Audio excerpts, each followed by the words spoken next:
So now we're looking at the thesaurus. I did mention it in the last video, but you know, thesaurus is possibly my favorite book. I think it's better than a dictionary in a lot of ways. I mean, in one snapshot,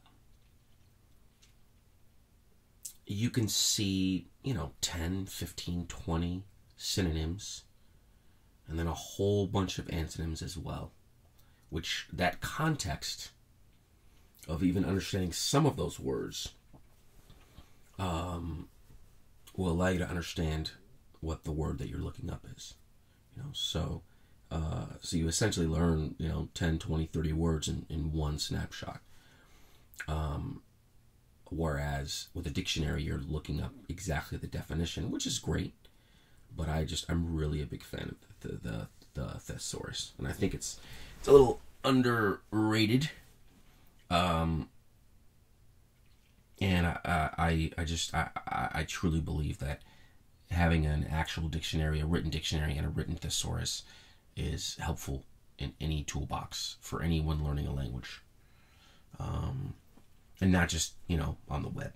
So, but, so it comes from the Greek word meaning treasure. How sweet. It is a treasure. Being able to communicate with your fellow man is a treasure. It can help the learner with the following: find the words you need to express your ideas more effectively, interestingly, and clearly. It's the other thing, too, is being interesting. Being able to share, a litany of words, or being able to look through in your brain when you're communicating, whether speaking or writing or etc. So it just enriches your dialogue and your communication, and you avoid repeating the same words over and over and over, which helps with essays too. Very important. We're going to go over this a little later, but like with essays, you don't want to say, "Oh, this quote shows blah blah blah," or "this quote proves blah blah blah," over and over and over again. You want to mix it up, right? This quote displays. This quote exemplifies. This quote conveys. This quote illustrates. Etc. You want to use a whole bunch of, this quote is evidence that, or this quote evidences. You definitely want to keep that creativity. That really helps with writing in general, and definitely helps with academic writing. And you want to avoid cliches. Obviously, helps to broaden one's vocabulary, which I just mentioned. And then communicate more confidently, and find the word that suits the type of writing, its purpose, and its intended audience and context of what you were writing. So, you might not want to use some big word like Byzantine, which I did look up after I recorded the last video where I mentioned that.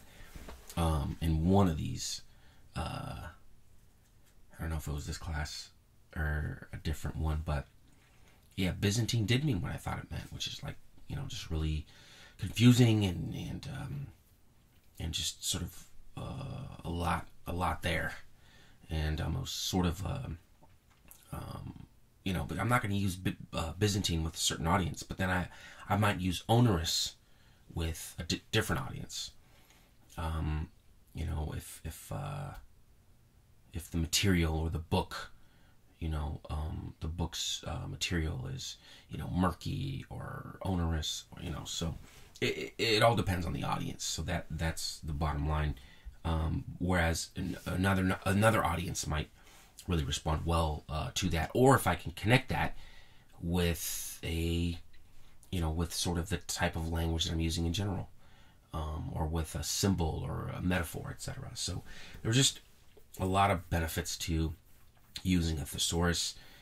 So yeah, they should be separate. You should have a dictionary and a thesaurus separately, and you can get them both for like $1. Maybe a couple bucks if it's hardback. But there are a lot of places where you can get a used dictionary or a used thesaurus for dirt cheap, all over the world. So if you look up a synonym or antonym in a thesaurus, you can learn what many other words mean in one shot. So that's very important, and I can't make that point enough. I'm a big fan of the classics. However, with that being said, read what you love.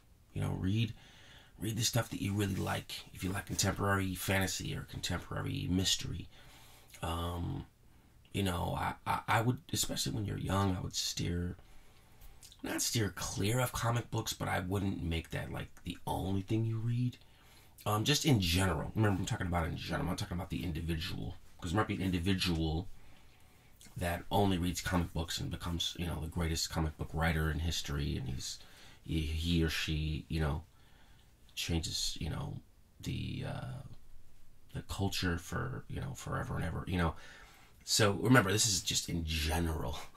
In general, I think that a background in the classics, no matter what you end up majoring in, studying, no matter what career path or paths that you take, it's really helpful to read some Dickens, read some F. Scott Fitzgerald, read some Jane Austen, even read some Shakespeare. I mean, just know to kind of, be well-rounded, to have a sort of a broad educational background. And I think part of that is just, reading the classics. I mean, there's a reason why they're called the classics, right? Because they've, been chosen as just high quality writing, and writing that will help people illuminate, help people see human beings illuminated in really interesting, unique, fascinating, beautiful, ways. But it's not, it's and not only beautiful, obviously. I mean, there's drama and tragedy and all that, but just really, really powerful, and but also just the quality of the writing. I mean, that's the thing about the classics, is when you read the classics, that the quality of writing is astounding. It's just solid. So, I mean, if you've got that background, then it's just going to be embedded in your DNA that you're going to be a pretty decent writer. You're going to be able to spot, errors and errors and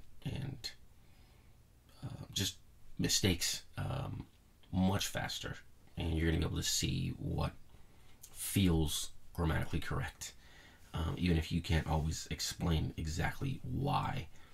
But yeah, so Newbery Award winners, Caldecott Award winners. Your librarian is usually I'm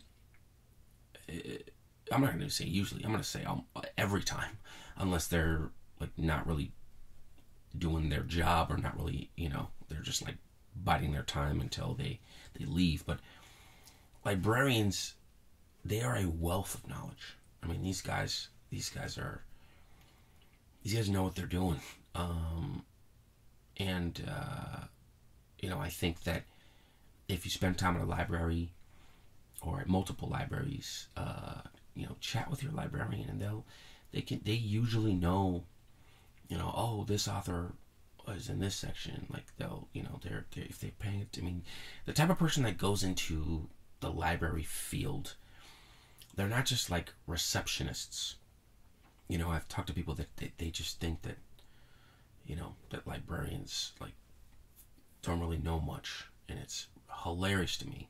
Like librarians generally are just really sharp, and they love helping people, and they love reading, and they love bringing people to the joy of reading, and even like writing at times. But I mean, a lot of them, have multiple degrees. I mean, these people, not that degrees are everything, but these guys are the real deal. So I would spend time at the libraries, any age.